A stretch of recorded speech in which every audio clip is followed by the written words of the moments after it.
No, I'll put it on. It's recording now, but we'll just clap when we're both in the seat. Like that. Yeah. That works. One. Actually, I might get my coffee if that's right. Want a drink? Yeah, that'd be good.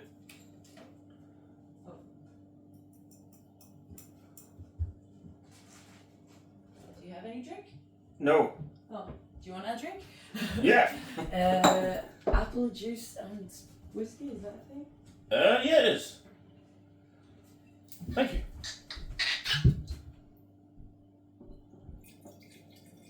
Those big hot dogs in the jars, man.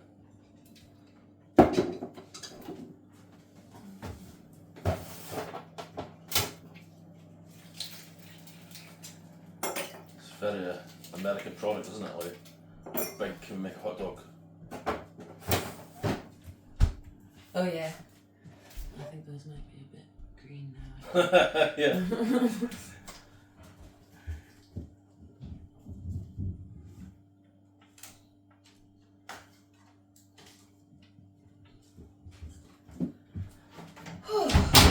Thank you.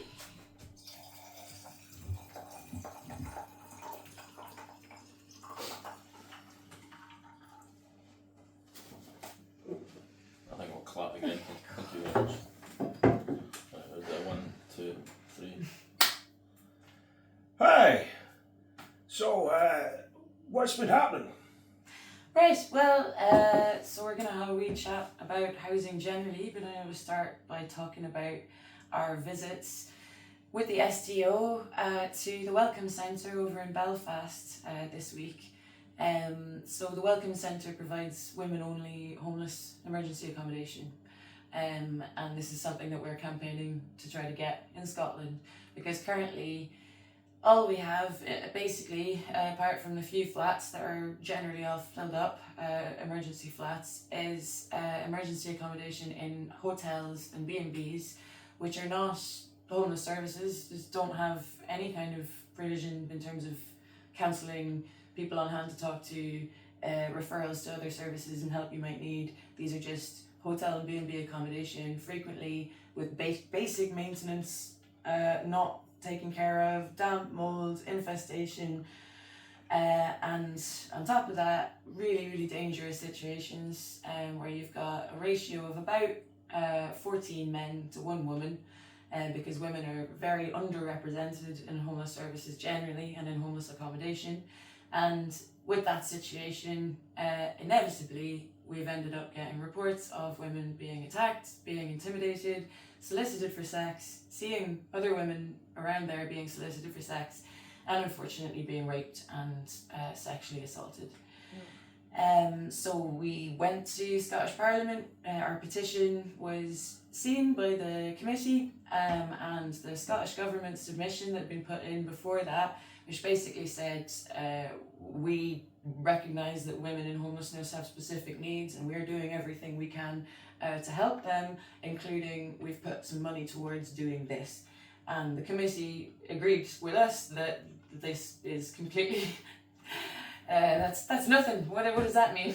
Well, where is money going? What services are you going to do anything about this? Of course, the Scottish Government itself recognises that this accommodation is wrong. You know, they have the unsuitable accommodation order. No one is supposed to be in a homeless hotel for more than 7 days. Yeah, so this accommodation is already breaking the law, Yeah. and that's known and that's been recognised actually for years. It's just that the problem is so much worse now because the homelessness problem is so much worse now. But these places have never been adequate emergency accommodation. There's nobody should be in them. In fact, it is in contravention of your human rights and it's contravention of Scottish housing law for them to be there. And they're unsuitable, and they've been shown to be unsuitable. They've broken the unsuitable accommodation order on thousands of occasions because they're just absolutely terrible places to be. So that's always been known. But now what you've got is the Scottish Government and Engender and Spice and these kind of think tanks all saying, yes, there is a problem with putting women in these hotels. Specifically, women have different kinds of needs and they're not being met. Women and children, because we've increasingly got tons of families with children staying in these places. So the Scottish Government's admitted that that's a problem and that they want to spend money solving that problem, but they haven't indicated how, and they also haven't indicated that they're... actually, sorry, in their response to the petition, they said that they aspire to provide women only accommodation. Now, aspirations, that means nothing. Anyway, so we visited the Welcome Centre in Belfast because we'd seen a BBC news story a couple of weeks ago saying that they were expanding their women-only provision, and we got very excited about that. Now, they've been running these centres for more than 15 years, and there's different charities in Northern Ireland that provide this kind of thing, but so they have actual women-only accommodation. I don't want to go into too much detail because we will be putting out press releases and stuff, and that has to be okay with them. But anyway, basically, what struck me about it the most was how far ahead of us these people are in terms of their understanding, their experience, and the kinds of problems that they're finding solutions for are the kinds that we haven't even begun to contemplate in our services. So we shut down our big women-only homeless accommodation in Ingleswoods, 20 years ago or something. This place shut down. And when we were over there talking to the staff and even some of the service users, what really struck me was just thinking how many women could have benefited. You know, in the 20 years since we shut down these services, how many women could have potentially had their lives saved, or could have been put on a much better path to recovery, etc. If we'd only had places that were adequate for them. And what that means, because everybody talks about it here and everybody accepts it here. Oh yeah, women have additional needs, they have different needs, their needs aren't being met, women and children have, but it never really seems to go any further. Okay, what are the needs and what are the services and how do services need to differ for women with different needs and stuff like that? And we're not even at the point yet where we're starting to contemplate stuff like that. Whereas these people they're so on the ball.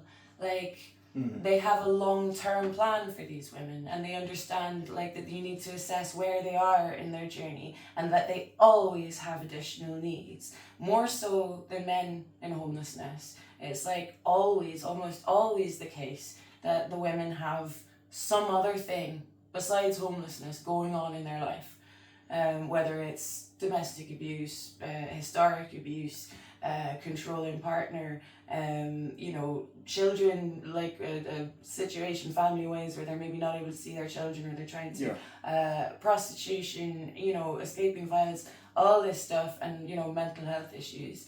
And what we've found is that women self-exclude from homeless services to a huge extent. And this has always been known and it's been written about in reports by Shelter and stuff over the years. They're vastly underrepresented in the numbers of people who register as homeless. And I think part of that is that they're self-excluding from services because they know that if you end up in emergency accommodation that you're not going to be safe, and they don't want to stay in that kind of accommodation. They're far more likely to exhaust every possible option in terms of staying with family, friends, possibly a creepy guy, and family are more likely to put female members up. For me, that's the kicker, because homelessness used to be seen as a problem primarily of men, single men, middle-aged men. Which is nuts if you think about it, because who's going to be affected more by the housing crisis? Who earns less? Who owns less? But that's kind of what I'm saying, is exactly. that what the Americans call the big mo, the big momentum in the increase in homelessness, is women often with their bairns in tow. Yeah. And that was not historically those people might have found a bank of mum and dad or sofa surfing or some other mean. Because society is at breaking point. Yes. Nobody has extra money or extra, brain space to deal with other people's problems, because this is one of the things that they're saying. It's like, frequently these are the women that no one else could, and this sounds really harsh, but no one else could put up with. These are the women that nobody could have them around, because if you think about it, when you're homeless and you've ended up having to stay in somebody's house, be it a family or a member or a friend, there's a lot of pressure on you then to be very well behaved, to be very polite, to be nice to everyone, to do childcare, housework, whatever it needs to be. If you're not mentally or emotionally in a place where you can do those things, it's and I've been in that situation, and that's the thing, that when I was hearing them talk about it, I think we all have an image in our head of like what those people would be like, the kind of person who's got a chaotic lifestyle and, you know, can't be like, but that was me at one point. That was my best friend at one point. And it's just that if you're not in a place where you can be on your perfect behavior, where you can, you know, be amenable to everybody around you's sort of needs or expectations, which if you think about it, if you're escaping, you know, an abusive situation, if you've been living without a home, if you've been living without safety, if you've had your kids or your family taken off you, like, that's the point at which you need your own space, and you probably need, yeah, that was gonna happen. Yeah, we're just in my kitchen, it's not a proper studio. Okay, but yeah, if you're at a point there when you need help, you need a place that is safe, with a lock on the door, that isn't going to have men pushing their way into your room, walking in on you when you're in the shower, where you can walk in and out of the building without having men hanging around outside trying to exploit you. It's obvious. So what we found was, obviously that means that, like, if women have loads of extra needs, that means that you need extra stuff in place, extra services in place, and you need to be signposting them to different services, and you need this whole multi-agency thing where everyone's working together to meet the different needs that they have. So that can be all, you know, like setting them up with like the skills that they need to manage a tenancy in the future, budgeting, regulating their emotions, sorting out family stuff, you know, frequently cutting ties with scary people from your past that might want to harm you, stuff like that they're so well equipped to deal with, and they have endless patience and time for these women, and that you're allowed to make mistakes time and time again, but that they will deal with it and they, you know, help you through it, and what that means is it's extra cost intensive for women, so the cost is more, but actually what we found is that the outlay at first would be, obviously you need money to set up these spaces and all the rest of it, but actually going on from there, the amount that they pay per person for all this absolute wraparound, everything included service that's properly assessed and managed in all these different agencies, they pay about the same for that as we pay for these hotels. Yeah. So, I mean, it would save people's lives, it would save money, it would save the NHS, it would save social services, it would, you know, it's like... It's just so Scotland, isn't it? You know, we're a country that adopts every new intellectual curiosity or fashion. You know, we adopted the Nordic model of a prostitution, but did we fund it? No.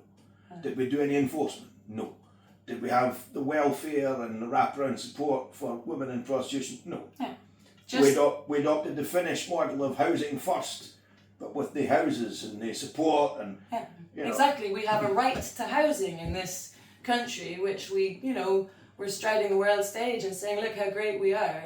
And I think that even in Northern Ireland, people were under the impression that, oh, wow, wish we were in their situation, and wish we could do things as well as they do in Scotland, because they look at some of the policies we have and they think, oh, that's great.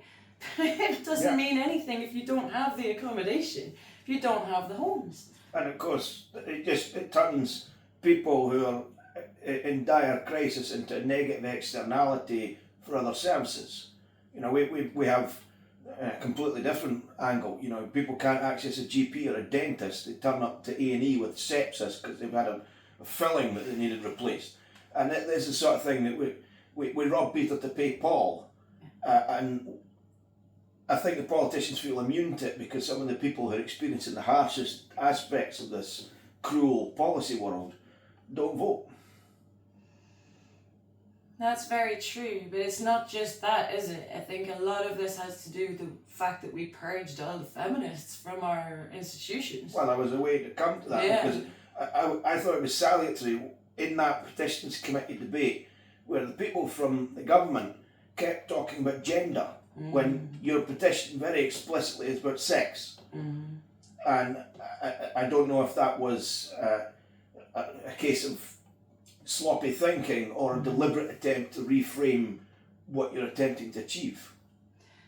I think it absolutely is, and for them, I mean, it's a very deliberate ploy, isn't it? Because sex has a legal meaning.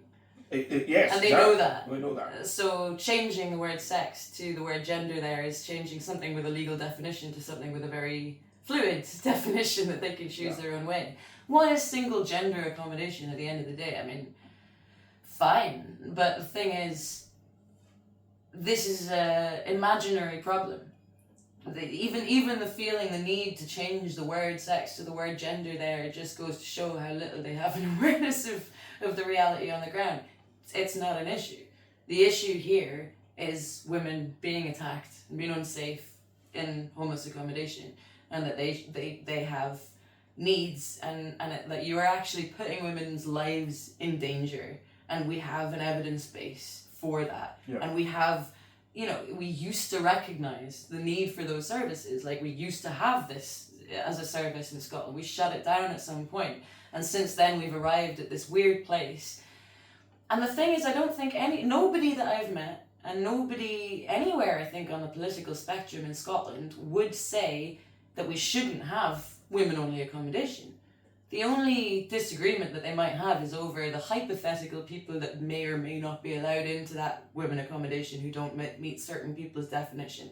Well, do you know what? Those people have a legal right to a house. So if the Scottish government wants to avoid yet another stupid, pointless culture war, all they need to do is put these people in a flat. We're not trying to fight a gender war here. What we're trying to do is old school, basic, common sense women's rights. Yeah. And we were told time and time again that none of this gender stuff would conflate with women's rights in any way. Well, lo and behold, here we are in the middle of a housing crisis. You purged all the political institutions of all the women that wanted to talk about sex-based rights, and here we are now. 164 women died homeless in the last 3 years. The 3 years before that, 67 women died in homeless accommodation. This is what happens when you take women's voice away. Mm-hmm. Because the women that would have been in those positions, in those think tanks, in those charities, those NGOs, and would have been raising this issue, weren't there. And that's how it's been left down to us and to the Scottish Tenants Organisation to actually raise it. Yeah, absolutely. And it just feels to me sometimes that the use of culture warring rhetoric and attempts to divide and so on is actually about masking a greater austerity. You saw that thing with the Green Council in Edinburgh last year where they basically tried to defund any services that had sex-based rights for emergency accommodation. And you could look at that and say, well, that's an attempt to enforce gender ideology, but you could also look at it as that's service cuts. It's heartless. Yeah, it's truly heartless is what it is, because I don't think you could have and I mean, but this is the thing, that there is a total lack of awareness in our political class. Not among all of them. There are people that have been banging on about this, but if you look at the Greens, for example, Martha Wardrop chairs the homeless committee for the Glasgow City Council. Yeah. And we raised this issue with her almost 2 years ago about women being raped and attacked and unsafe and all the problems that were happening in the hotels. We then had to raise it again in person with her a few months later, where she again seemed surprised to have heard about it. She raised it with the Health and Social Care Partnership, which, to be fair to her, I didn't realise she had actually done. She wrote a letter, and Councillor Alan Casey just wrote back to her saying, oh, well, the hotels are important and we need them, and she shut up about it. And this is the same Alan Casey that's been denying the impact of the effectively the drug set-off. The unintended consequences, if you want to be charitable, of having used needles everywhere. Same Alan Casey who's been pretty despicable in his attitude towards Anne-Marie Ward and all the important research that she's been doing, and the same Alan Casey that has been saying a lot of very threatening things to the Homeless Project. Right. Which is, of course, causing him a massive headache, because what does the Homeless Project do? They take up homeless people's cases and they take them to the council and they say, you have a legal obligation to house these people, which is why the council are trying to shut them down. So these same people that will put themselves forward and say they care about housing, they care about the homeless, they care about refugees, they care about women, they'll then turn around and threaten to defund a service for women who have experienced sexual violence. And they will allow women to die. I mean, literally dozens of women have died now. Yeah. You feel like you're crazy or so. It is gaslighting when you consider that this is actually a humanitarian crisis. This is a loss on our collective consciousness in Scotland. You know, this is, and yet it doesn't seem to cut through with a lot of politicians, with notable exceptions like Fergus Ewing and others. Yeah. Yeah, and I mean, obviously, the problem is that things are becoming more and more unaffordable. And there's some aspects of that we cannot challenge. The Scottish Government doesn't have the ability to issue treasury bonds, so it can't borrow in the same way the United Kingdom Government can borrow. But there are things that it can do.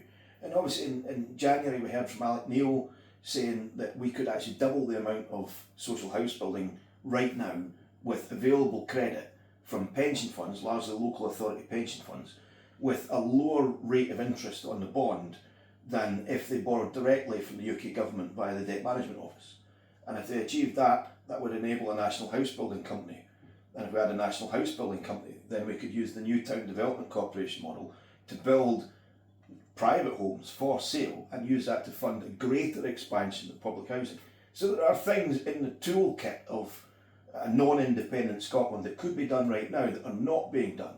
And I was always mindful, in June there's going to be a planning application for Collina Street, and there was a big campaign during the pandemic and shortly thereafter to try and stop Glasgow City Council taking that 2.5 hectares of land, which is formerly housing scheme. It was demolished during Wheatley's glut of demolitions in the mid-noughties, and turned that land into 400 yuppie flats. And the people here said no, they occupied the land, and you know it's going to be a housing scheme again, which is a great victory for local people. But you know, during that campaign, I got to learn that the SHIP plan, which is basically the housing investment plan for a council, every council has one, limits the construction of homes every year.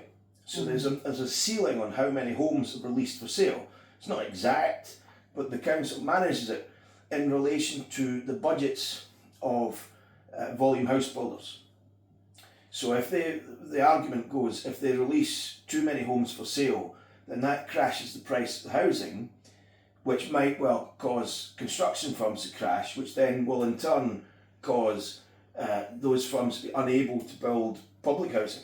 So their argument is we have to keep the price of houses inflating every year to keep these over-leveraged house building companies in position so that we might be able to build some social housing. But wait, surely building council housing would burst the housing bubble. But this is the point. The whole nexus of policy is to prevent that very outcome. Well, yeah. So how are we going to burst the housing bubble if we've literally got policy? If we have a national house building company, that changes the equation, because we're no longer responsible to over-leverage private companies. And we can say, look, I'm sorry, but we don't want houses to go up 25 grand on average every year. We don't want rents over £1,000 for a 1-bedroom flat. We don't want that. We want to do the opposite. And of course, if you look at the way social housing or affordable housing is defined, it's 80% of the market rent.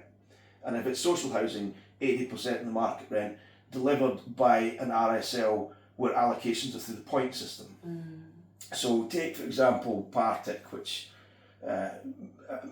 for people outside Glasgow, Partick is it has a lot of rental pressure because it's right next to the university, and it is a working class community, but increasingly it's seen a lot of student accommodation and so on. And the expansion of overseas students has meant there's a lot of money that's flooded into the area, which has seen venture capital build more and more unaffordable homes. And they are the biggest landlord is Partick Housing Association. They've got something like 2,000 properties.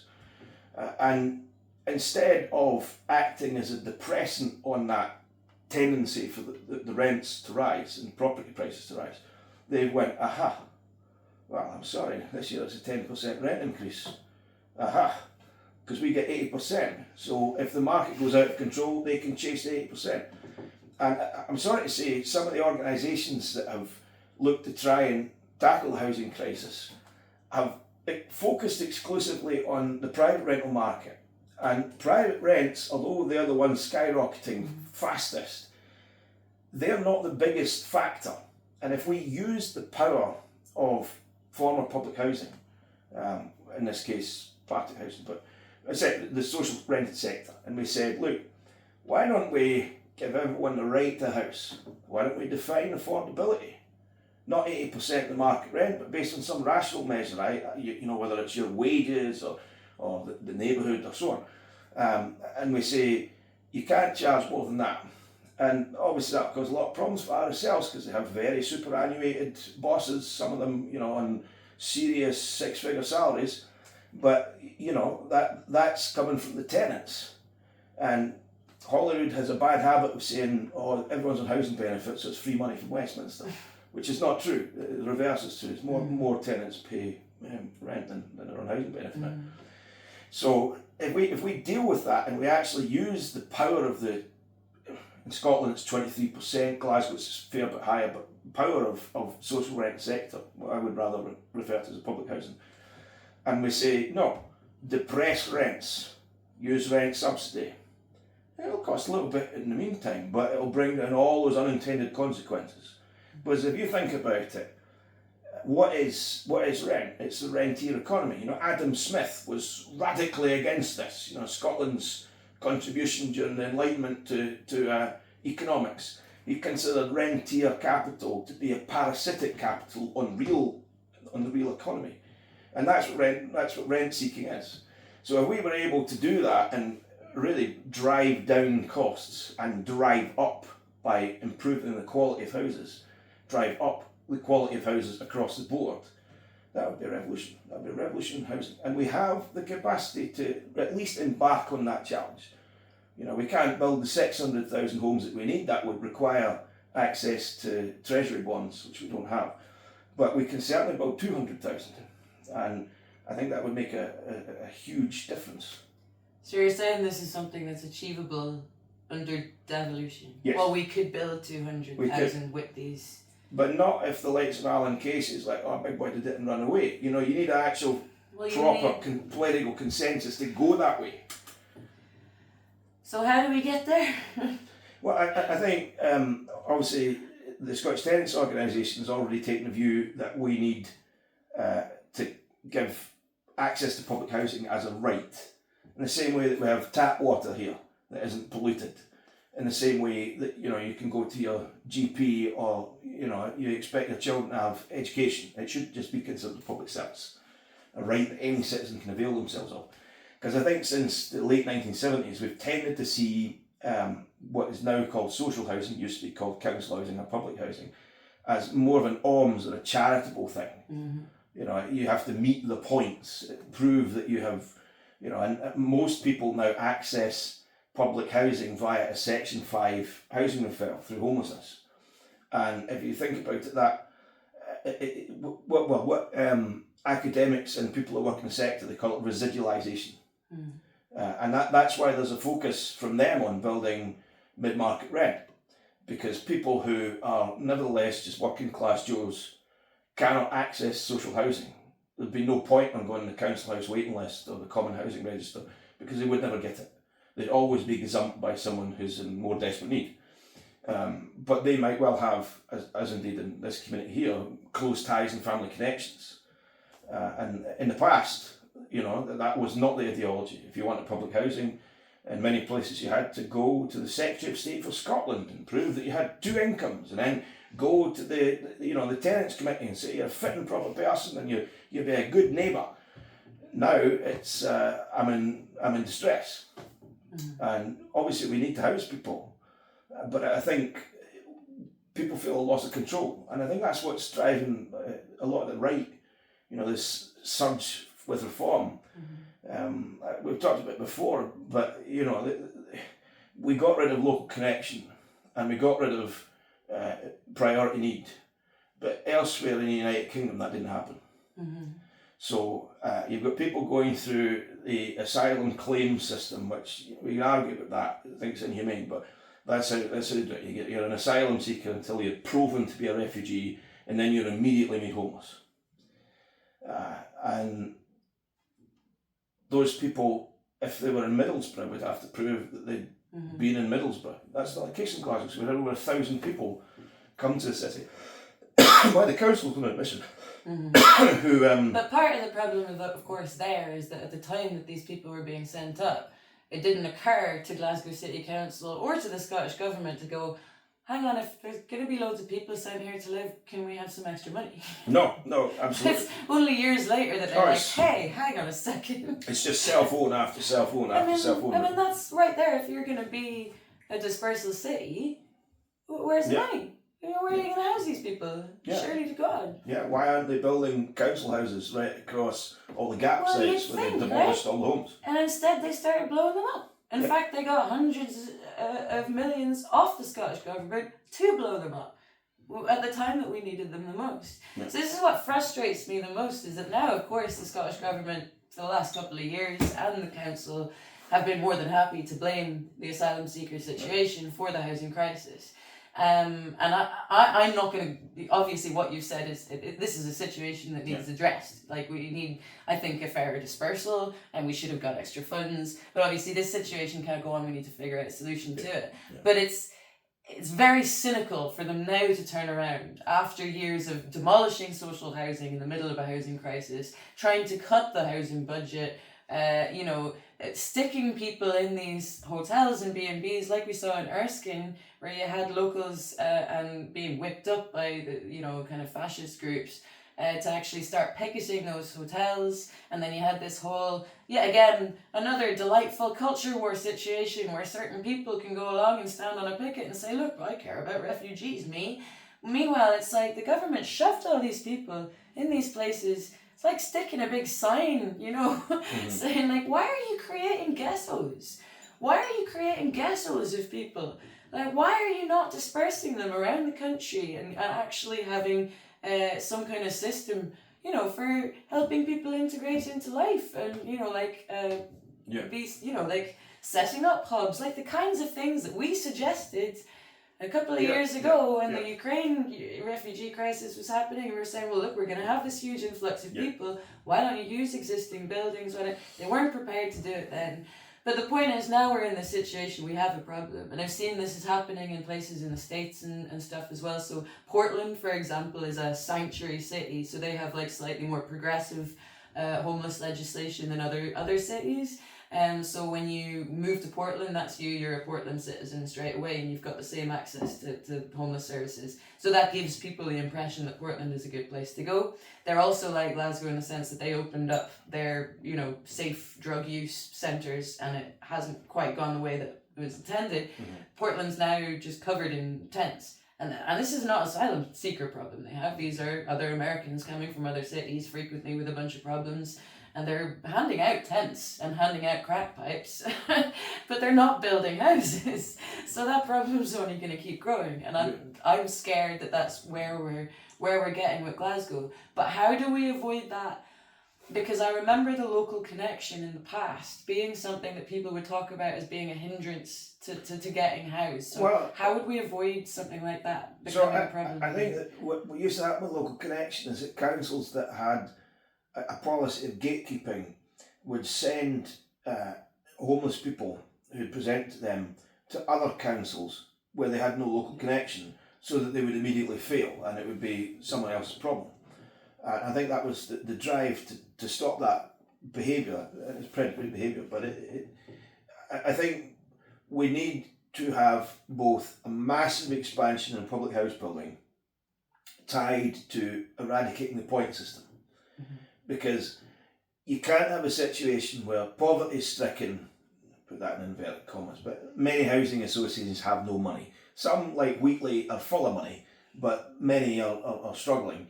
And so they fill almost all of their vacancies that come up through Section 5 referrals. And that can concentrate social problems because they don't provide wraparound support or care. That's not what you want.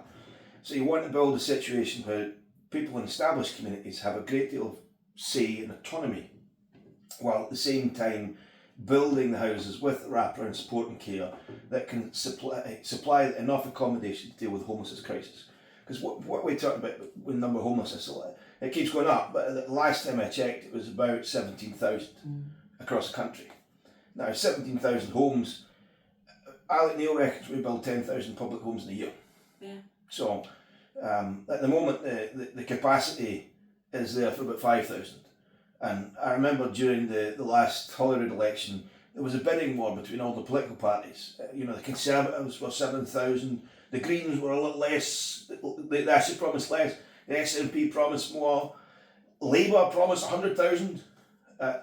The point was the construction industry isn't there to supply that.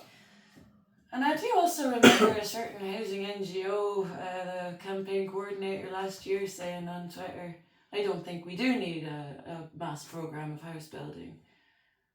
Which baffles me that there is anybody left in the political kind of world in Scotland or anyone with any awareness of this stuff that doesn't think we need to build more houses. Well, I think that was coming from a perspective uninformed by the political imaginary of public housing.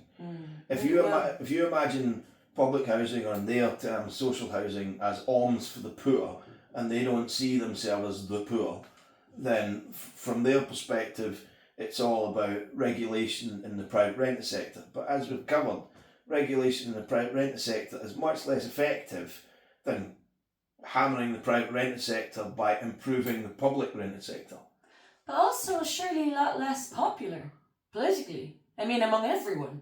Yes, because everyone you talk to wants more public housing, but basically no one I talk to seems to think that the rent controls were successful. But that's because we're talking about a narrow strata of people who might say be SNP, Green, aligned, middle class people who are, they might well inherit money, you know, but at the moment they're trapped in a pokey tenement in some bijou part of town, and they'd prefer to have what they grew up in. I think that's what it comes down to, basically. But you know, we can discount that. That's a discredited perspective. But this idea that bringing in rent controls will solve the problem is missing that it's a small tranche of those who rent. Well, it didn't. So no, you know, we name them as well. Living Rent successfully won what they called, you know, an evictions ban, and they successfully got a rent cap, and now they're likely to be somewhat successful in having greater rent control than currently is extant. But none of it affects the social sector except negatively, because the eviction ban led to a slew of evictions in the public housing sector, because they figured the amount of debt that an individual could accrue would be £2,400 before they get evicted. But if someone's on housing benefit and through no fault of their own the DWP don't pay out, it could often be 6 months before a social landlord would get the money.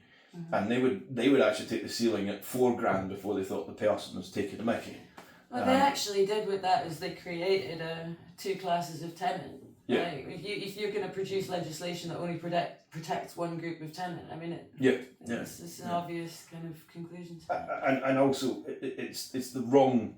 If you're going to protect one group of tenants, it should be public housing tenants, because that would have a knock-on effect on the private rent sector, like Partick Housing Association being the primary driver of rent conditions in Partick, other than Glasgow University.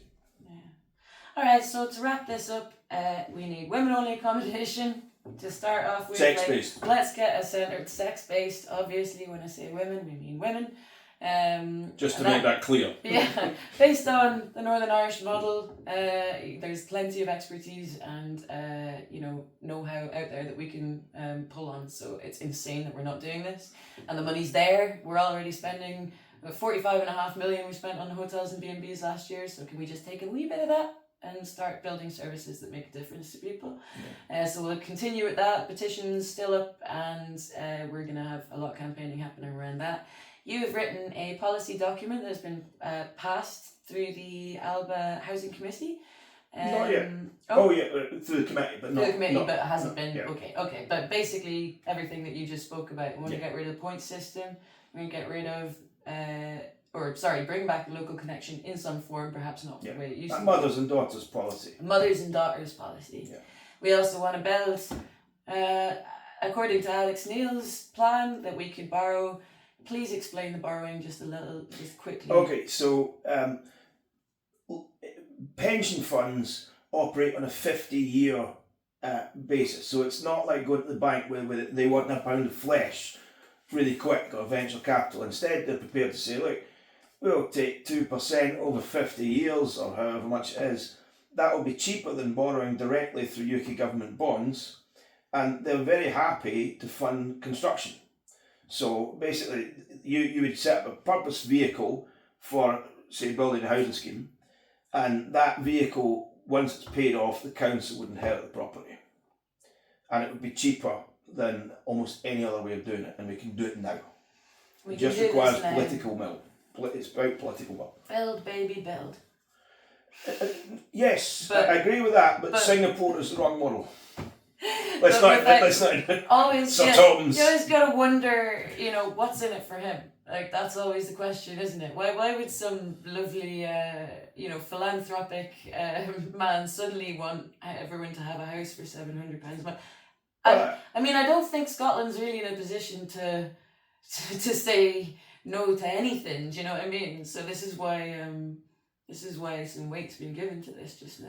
Well, I think not to denigrate Sir Tom. What he was doing was conflating chalk and cheese. So he was talking about the public housing board in Singapore, and Singapore, what they do is this public house building company builds largely owner-occupied accommodation, but on a 99-year lease. And I think that the best analogue to that is how Scotland deals with common good land or community land trusts. In a community land trust, if you die or you attempt to sell your property, you either have to sell it back to the trust or you have to sell it at cost. You can't, there is no speculation possible. That's part of the covenant. Or how we deal with common good land, which was land that was allocated to the royal boroughs. We can't dispose of it legally, although many councils do. So what they do instead is they offer a long lease. And I think that's more akin to what Singapore does than Sir Tom, who was talking about build to rent, because of, businesses and capital are always concerned with risk, but it's the risk of unknown legislation around rent control. So you're saying if there's venture capital floating around to build to rent, it'll go to Manchester or Birmingham rather than Glasgow or Edinburgh. But build to rent is a terrible model, and it's not akin to Singapore at all.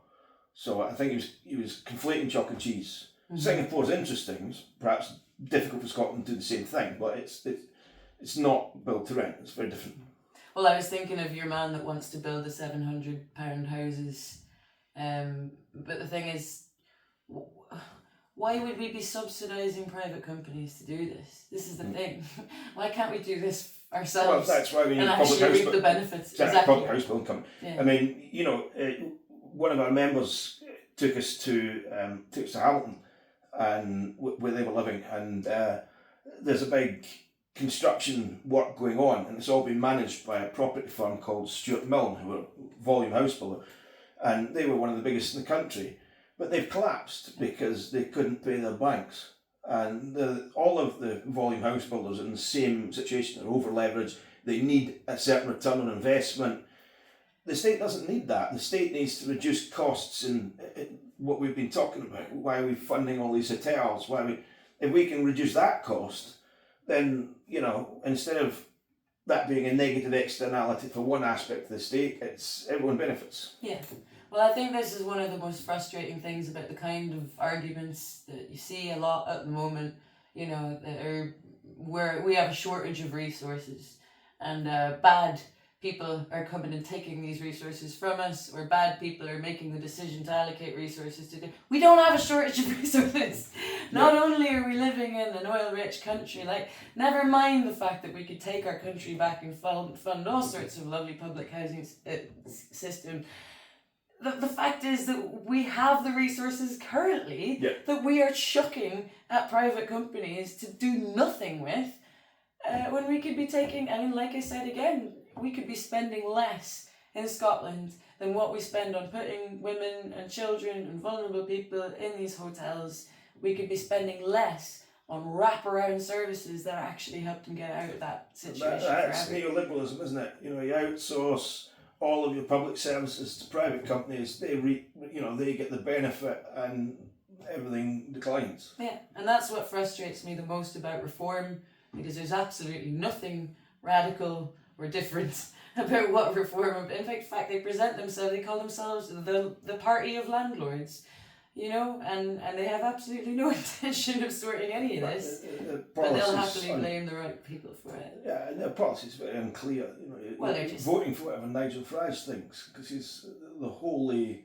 He owns. It's a company. And It's he wholly thinks owned by whatever him. the British establishment tells him to think at the Yeah. end of the day. So we're back in the same situation ultimately until we get our freedom. So Well, let's go get our freedom. But in the meantime, can we sort the housing crisis out? yes, let's do that first.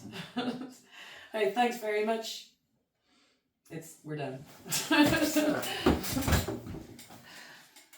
And you'll be glad to know that did indeed